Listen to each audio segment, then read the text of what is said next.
इंडी गठबंधन के लोगों में लड़ाई इस बात के लिए है कि विपक्ष में कौन रहेगा। और बैठकों का दौर प्रदेश से लेके पंचायत स्तर बूथ स्तर तक चल रही है।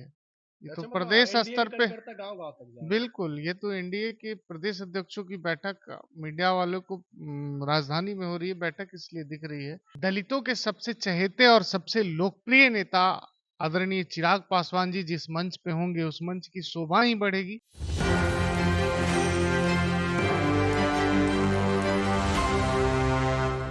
देख रहे हैं एक न्यू 24 में आपके साथ राहुल यादव। देखिए अभी हमारी मौजूदगी लोक जनशक्ति पार्टी रामविलास के कार्यालय में और हमारे साथ वही मनीष सिंह जो लोक जनशक्ति पार्टी के प्रखर प्रवक्ता है। किसी भी मुद्दे पे अपना ओपिनियन रखते हैं और इनके ओपिनियन में दम भी होता है। सबसे पहला सवाल आपसे मनीष जी, दलित समागम रैली मांझी जी 28 फरवरी को गांधी मैदान में हुंकार रहे हैं। आपके नेता दलित के सबसे बड़े चेहरा है।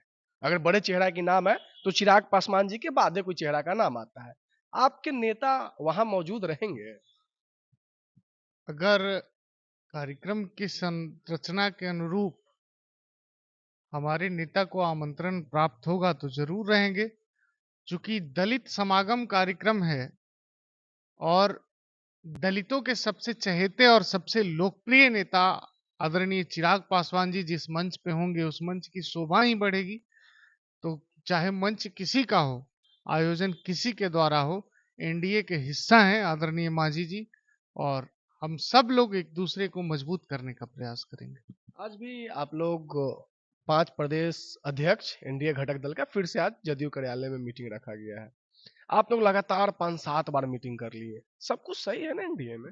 बिल्कुल सही है तब तो बैठक हो रही है। बैठक कर और बैठकों का दौर प्रदेश से लेके पंचायत स्तर बूथ स्तर तक चल रही है।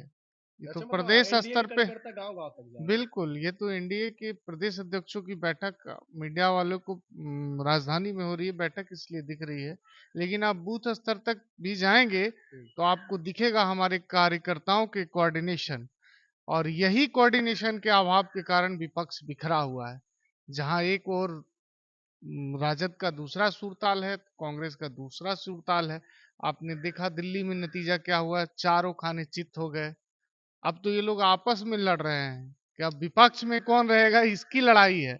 इंडी गठबंधन के लोगों में लड़ाई इस बात के लिए है कि विपक्ष में कौन रहेगा। बड़ा सवाल कर रहे हैं। सरकार में नहीं, विपक्ष में कौन विपक्ष में कौन रहेगा, लड़ाई इसके लिए वो लोग लड़ रहे हैं। देखिए तेजस्वी यादव जी कह रहे हैं कि 15 साल में तो गाड़ी पुराना हो जाता है। नीतीश जी तो 17 साल बिहार में राज कर लिए। क्या ओपिनियन है? नीतीश जी 17 साल कर लिए जनता के समर्थन से ना। नीतीश जी की कार्य क्षमता को जनता ने सराहा, जनता ने इनके सुशासन के मॉडल पे मोहर लगाया। नीतीश जी का विकास को बाकी राज्यों ने अनुकरण किया।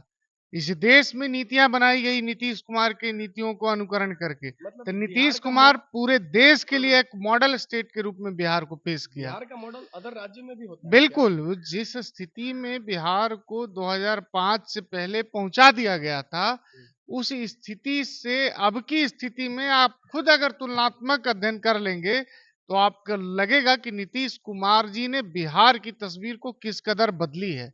वो जो गड्ढों का प्रदेश था वो अब चमचमाती सड़कों का प्रदेश हो गया। लालटेन युग जो था वो अब बिजली का युग हो गया। जहां अपराध, नरसंहार, बलात्कार, सामूहिक दुर्घटना, सामूहिक अपराध और अपहरण का उद्योग चलता था जिस बिहार में, उस बिहार में अब शांति, लॉ एंड ऑर्डर, 24 घंटा महिला पुलिस बल गश्ती में घूम रही है। इससे बड़ा प्रमाण क्या होगा सुशासन का, विकास का। चारों तरफ नारा गूंज रहा है कि एनडीए की सरकार मतलब विकास की सरकार। अगर हमारी पार्टी ने किसी को परिवारवाद के आधार पे टिकट दिया तो जनता तो देख रही है ना, भगवान जनता है। जनता की मोहर लगी, इसका मतलब कि उस आदमी में योग्यता है, उनमें कार्य क्षमता है, उनमें काबिलियत है और जनता में लोकप्रियता है, इसलिए जनता ने उनको चुन के भेजा। अब साधु पासवान जी को इससे आपत्ति है तो अपने आचरण में सुधार करें, अपनी योग्यता का विस्तार करें, तो भविष्य में उनके ऊपर भी लोग भरोसा करेंगे। जातिगत जनगणना पे आपकी क्या राय है? जातिगत जनगणना पे हमारे नेता की राय, हमारी पार्टी की राय और मेरा राय, माननीय नीतीश कुमार जी से हम लोग सहमत हैं। और बिहार में जो जातिगत जनगणना हुई है, उन जातिगत जनगणना को हम लोग स्वीकार करते हैं और सर्वसहमति से सर्वदलीय फैसला के आधार पर यह जनगणना हुई। लेकिन जो पूर्व के कालखंडों में आदरणीय लालू प्रसाद यादव जी और राबड़ी देवी जी के शासनकाल में बिहार के साथ दुर्गति की गई, जो बिहार के लोग जिस पीड़ा से गुजरे और जो बिहारियों का दर्द है वो किसी न किसी प्रकार जुबान पे आ ही जाता है। तो आप सुन रहे थे मनीष सिंह जी को, ये राष्ट्रीय लोक जनशक्ति पार्टी रामविलास के प्रखर प्रवक्ता तो है ही, प्रखर वक्ता ही भी है। लेकिन इन्होंने ये भी कहा कि देखिए, अगर दलित समागम रैली मांझी जी करते हैं, चाहे वो दलित का कोई भी रैली हो, हमारा नेता का वहां मौजूद का मतलब उस रैली का स्वाभिमान अभिमान बढ़ जाना।